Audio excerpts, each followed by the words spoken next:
நல்லா கரிசோரை தின்னுட்டு ஒரு தம்மை போட்டுட்டு அப்படியே படுக்கணும்.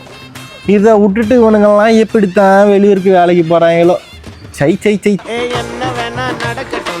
கிருபா சொல்லு கிருபா.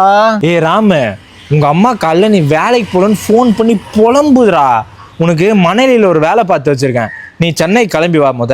வேலையா? சரி சமாளிப்போம். மணலி வேணாம் மச்சான், அங்கே பெட்ரோல் கம்பெனி இருக்குடா, ஒரே ஏர் பொல்யூஷனு, ஹெல்த்துக்கு ரொம்ப இஷ்யூ வரும்டா. நடா கதை விட்ற, அங்கே அவ்வளோ மனுஷங்க வேலை செய்கிறாங்க. சரி விடு, நீ டி நகர் என் கம்பெனி இருக்கு, அங்கேயே வந்து வேலை செய்வா. டி நகர் நாய்ஸ் பொல்யூஷன் வச்சு ஒரு பீஸ்ஃபுல்லாகவே இருக்காது. வேணாம் வேணாம் வேணாம். வேலைச்சேரியில் என் ஃப்ரெண்டு கம்பெனி இருக்கு, போனால் இன்டர்வியூ கூட இல்லாமல் ஜாயின் பண்ணிக்கலாம். போறியா? வேலைச்சேரிக்கு வந்து நான் நீச்சல் அடிக்கிறதா? கக்கூஸ் போறது சிரமம்டா. நான்லாம் ஊர்காட்டுக்குள்ள கக்கூஸ் போன ஆளு, என்னைய வந்து கக்கூஸ் போட கஷ்டப்பட சொல்றியா? நீ ஊர்ல உட்காந்து கக்கூஸ் போ, சத்தியமா சொல்ற நீ உருப்படவே மாட்ட. வைடா சீ. இதுக்கு தான் சொன்னேன் சென்னைக்கு வேலைக்கு போகாதீங்க, டென்ஷன் ஆவீங்கன்னு. கேட்கிறானுங்கல்ல.